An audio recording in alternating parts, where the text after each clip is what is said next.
Xitoyning Jungo neft şirketiga qarashliq Tarim neftligi G'arbning gazini sharqiy yo'tkash turbasi orqali Xitoyning sharqiga joylashgan 120 dak cho'ng kichik shahardagi 400 million aholi va 300 ming korxonani tabiiy gaz bilan ta'minlamoqda. Shenhua agentligining 7 yanvar oshkorlashicha, mazkur turba yo'lining 2020 yilga kelganda gaz toshish umumiy miqdori 270 milliard kub metrdan oshib ketgan. Xabarda mazkur turba yo'lining har kuni 95 million kub metr gaz toshiydiganligi bildirilgan. Xitoyning G'arbning gazini sharqiy yo'tkash turbasi 2004-yilda qurilgan bo'lib, dastlabki mezgilda yiliga 351 million kub metr gaz yo'llangan, bara-bara ko'payib yiliga 25 milliard kub metrdan ortiq yo'llaydigan saviyaga yetgan. Ayni chog'da bu qurilish Uyg'ur tashkilotlarining qattiq qarshi turishiga uchirgan bo'lib, ular bu qurilishning yerli xalqqa foyda elib kelmayli qolmay, uning muhitni vayron qiladiganligi, Uyg'urlarning faoliyat bo'shliqi texmo taraydiganligini ogohlantirgan edi. Kuzatuvchilarning qayd qilishicha, garchi Tarim neftligi 400 million Xitoy aholisini gaz bilan ta'minlasimi, lekin buningdan gaz chiqayotgan joylardagi Uyg'urlar foydalanolmaydi ekan.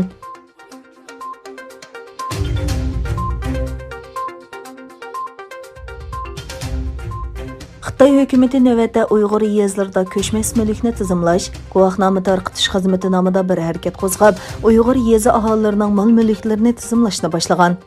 Aqsu gazetining bu vaqtdagi xabarda ma'lum bo'lishicha, Aqsu viloyati har qaysi noilaning yezlarida ko'chmas mulkni tizimlash punkti ta'sis qilgan. Viloyat bo'yicha ko'chmas mulkni tizimlab guvohnoma tarqatish xizmati tamomlangan va 385.296 guvohnoma tarqatilgan. Xabarda Xitoy hukumati bu harakatni davlatga va xalqqa foydali cho'ng ish, dehqonlarning huquqini qo'g'dab, mol-mulk huquqini kapolatga ega qiladi deb ta'riflagan.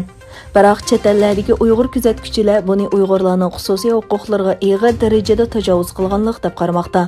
Ko'chmas mulk odatda nihoyatda keng ma'noni ifodalaydigan bir atalg'u bo'lib, bu faqat yer zamin va uy-joy bilan cheklanmaydi ekan.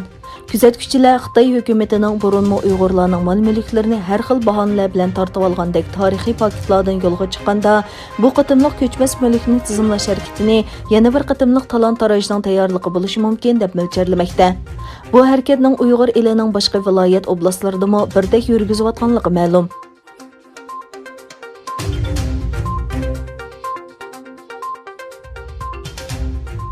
Hindiston armiyasi bayonot e'lon qilib, Xitoy taraf bilan territoriya ixtilofdagi Ladakh rayonida bir nafar Xitoy askarini tutqun qilganligini bildirgan. Ma'lum bo'lishicha, Xitoy askari 8 yanvar Hindiston harbiy doiralari tomonidan tutqun qilingan. Ular bu vaqtdagi bayonotida bir nafar Xitoy xalq ozodlik armiyasi askarining juma kuni atdigan amaliy kontrol siziqining Hindistonga tava qismida tutilganligini bildirgan. Shanba kuni Xitoy harbiy doiralari bayonot e'lon qilib, Hindiston doiralaridan tutib olingan Xitoy askarini darhol qo'yib berishini talab qilgan. O'tgan yili iyunda ikki taraf orasida qurolsiz yuz bergan to'qinishda Hindiston tarafdan oz deganda 20 askar jonidan ayrilgan.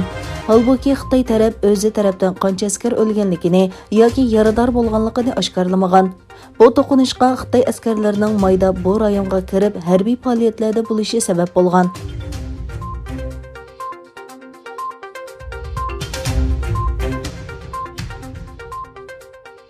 Türkiye qatarlıq davlatlar Xitoyda ishlangan Wuhan virus vaksinasining ishlatilishiga tayyorlangan bo'lsa-mu, lekin bu vaqtda sinoq ilib berayotgan Braziliyada talash tortishlar uzilmadi. Braziliya prezidenti Jair Bolsonaroning bu vaksinaga qarshi turganligi ma'lum bo'lib, davlatning dori nazorat qilib boshqarish organi Anvisa bayonot e'lon qilib, vaksinaning jiddiy ahvolga taqobil turishda qo'llanish iltimosini tasdiqlashga yetarli sonliq ma'lumot yo'q dedi. San Paulo shtatining sog'lomlik organi Butantan instituti Xitoy Sinovac shirkati ishlab chiqargan Wuhan virusi vaksinasini sinov qilishga qatnashgan. Institutning payshanba kuni e'lon qilgan bayonotida bu vaksinaning 3-bosqichlik sinovda unimining 78% bo'ladiganligini va davlatlik dori nazorat organining tasdiqlash uchun iltimos qilganligi o'tirg'a qo'yilgan edi.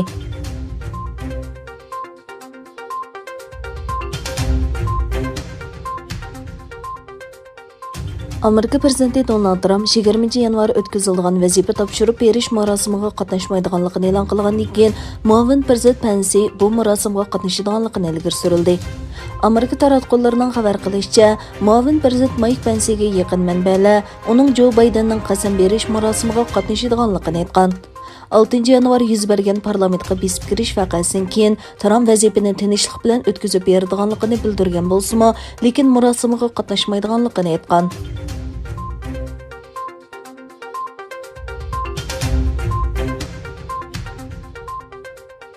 Qirg'iziston Markaziy saylov va referendum komitetining raisi Shelda Bikova prezident saylovida aniq bo'lmagan natija qaraganda 79% biletga erishgan sobiq bosh ministr Japarovning g'alaba qilganligini bayon qildi.